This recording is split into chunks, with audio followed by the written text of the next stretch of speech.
सर्दी की रात थी। कोहरा भी इतना कि 2 कदम पर खड़े आदमी को देख पाना मुश्किल था। सूरज अपने दोस्त किशोर के साथ ट्रेन से उतरा ही था कि उसके दादा किशनलाल का फोन बज गया। जी दादाजी, बस अभी अभी ट्रेन प्लेटफॉर्म पर रुकी है। किशोर भी मेरे साथ ही आया है। हम आधे घंटे में पहुंच जाएंगे। अब सूरज बेटा, जंगल के रास्ते मत आना। सर्दी की चुड़ैल। हेलो सूरज बेटा। दादाजी, आपकी आवाज कट रही है, मैं दोबारा करता हूँ। अरे फोन दोबारा मिल ही नहीं रहा। कोई बात नहीं, थोड़ी देर में तो हम पहुंच ही जाएंगे। वैसे कितनी दूर है तुम्हारा गांव? सड़क का रास्ता लो तो आधा घंटा लगेगा, और अगर जंगल के रास्ते जाएं तो 20 मिनट में पहुंच जाएंगे। जंगल में जंगली जानवरों का कोई डर तो नहीं है ना? नहीं, इतना बड़ा जंगल नहीं है, छोटा सा ही जंगल है। यहाँ जंगली जानवर नहीं होते। हम तो बचपन में कई बार खेलते कूदते कितने चक्कर लगा जाया करते थे। चलो तुम्हें जंगल के रास्ते ही ले चलता हूँ। सूरज के दादा किशनलाल, जो कि वीरपुर गांव के चौधरी हैं, उनसे मिलने सूरज अपने दोस्त के साथ वीरपुर आया है। सूरज के दादाजी उसे फोन पर पूरी बात भी नहीं कर पाए, इसलिए वो सूरज और किशोर के लिए परेशान हो रहे थे। अब क्या करूं? सूरज ने मेरी बात को नहीं सुना है। हे भगवान, बच्चों की रक्षा करना, वो दोनों जंगल के रास्ते ना आ जाएं। ठाकुर साहब, जंगल में तो सर्दी की चुड़ैल ने आतंक मचाया हुआ है। जंगल के रास्ते सभी गांव वालों ने आना जाना बंद कर दिया है। कहीं ऐसा ना हो सूरज भैया किसी मुसीबत में फंस जाएं। सूरज और किशोर जंगल के रास्ते गांव की ओर बढ़ चुके थे। इतना कोहरा है, कुछ भी नजर नहीं आ रहा सूरज, और ठंडी बढ़ती जा रही है। कहीं हमने जंगल के रास्ते आकर कोई गलती तो नहीं कर दी? अरे नहीं यार, मुझे यहाँ का चप्पा चप्पा पता है। हाँ, थोड़ा कोहरा ज्यादा है। अरे हाथ पांव तो बिल्कुल जम गए हैं यार। अरे तू चिंता मत कर, घर जाकर गरम गरम हल्दी वाला दूध पी लेंगे, सारी ठंड दूर हो जाएगी।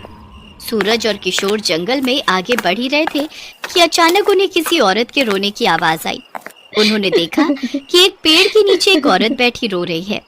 सूरज, वो देख, सामने कोई औरत बैठी है जो लगातार रोए जा रही है। इस जंगल में रात के समय वो कहीं किसी मुसीबत में तो नहीं है?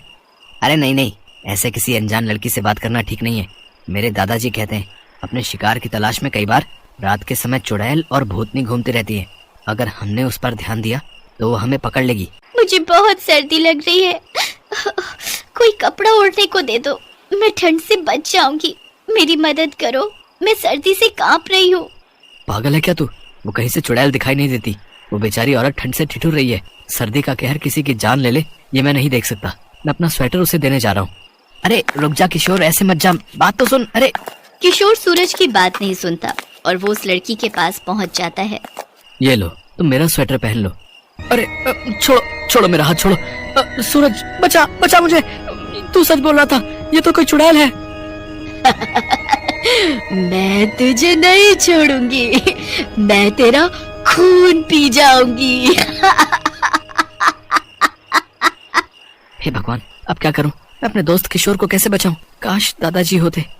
सूरज अभी अपने दादाजी को याद कर ही रहा था कि वो देखता है सामने से उसके दादाजी और गांव के कुछ लोग जलती हुई मशाल हाथ में लिए चले आ रहे हैं। घबरा मत सूरज बेटा, किशोर को कुछ नहीं होगा। ये चुड़ैल तुम्हारा कुछ नहीं बिगाड़ पाएगी। छोड़ दे उसको, उसने तेरा क्या बिगाड़ा है? वो तो तेरी मदद करने के लिए ही आया था, और तू उसे पकड़ रही है। क्यों पकड़ती है तू सर्दी में लोगों को? इसके पीछे की क्या कहानी है जो तुझे चुड़ैल बनना पड़ा? क्या तुझे मुक्ति नहीं चाहिए?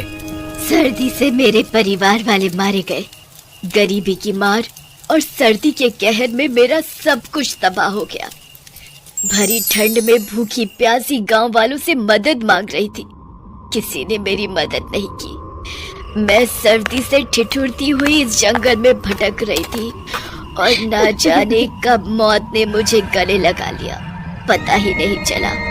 तब से मेरी आत्मा इसी जंगल में भटक रही है। पर मैं तो तुम्हारी मदद करने के लिए आगे आया था बहन, तुम मुझे किस बात की सजा दे रही हो?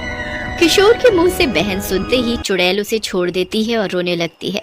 तुमने मुझे बहन कहा, मेरा कोई भाई नहीं था। आज तुम्हारे मुंह से बहन सुनकर मेरी खुशी का कोई ठिकाना नहीं है। जाओ भैया, एक बहन अपने भाई की जान कभी नहीं लेगी। अब मैं कभी नहीं लौटूंगी। मैं अपने परिवार के पास अपने लोग जा रही हूँ। मैं अब किसी को तंग नहीं करूंगी। सर्दी की चुड़ैल कभी नहीं लौटेगी, कभी नहीं। इतना कहते ही वो चुड़ैल धुंध के रूप में उड़ जाती है। सब लोग सुरक्षित गांव वापस लौट आते हैं।